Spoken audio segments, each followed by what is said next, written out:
whichever road the stick came down, whichever direction it pointed, that was the road she chose. Right. So some of the people in this area knew her and knew, you know, that was her little technique. And so one day, somebody observed her picking the stick up multiple times, throwing it up in the air, and it kept pointing to the road to the left, the road to the left. And the guy approached her and he said, "Why do you keep throwing the stick up?"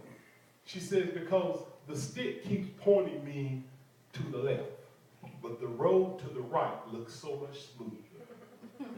And so she continued to throw the stick in the air until it pointed to the right.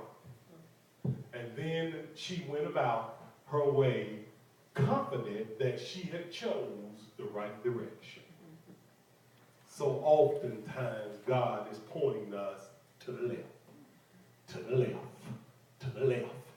And we're like, "God, but it looks so much better on the right." And God has to remind us that it's not always what it looks like.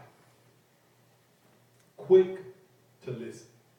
This is one of the things that many Christians will find advantageous in their pursuit of righteousness. It's quick to listen. You will find it very difficult to be able to reach anyone, help anyone, counsel anyone, guide anyone if your lips are moving. A person's trying to tell you their problem, their situation, their circumstance, and you're busy telling them your problem, your situation, your circumstance. Quick to listen. It has its own sets of benefits. One of the things that I've discovered about life is that if you listen more than you talk, you'll learn twice as much. That's right. That's right. Right. You learn twice as much. Sometimes the person will tell you what the problem is and not even realize they told you what the problem is, but you got to be listening rather than talking. That's right. The Bible tells us, be quick to listen. People appreciate the ability to have someone to listen to them. And then the word says, now, some of you probably have studied different management techniques, and there are other things that these actual guidelines right here, quick to listen, slow to speak, slow to get angry, these are actual techniques that they teach. I wonder where they got them from. We read them in a book and think, oh, that person's a genius. Well, the original person was. Plus, he, matter of fact, creates geniuses. Okay? Slow to speak.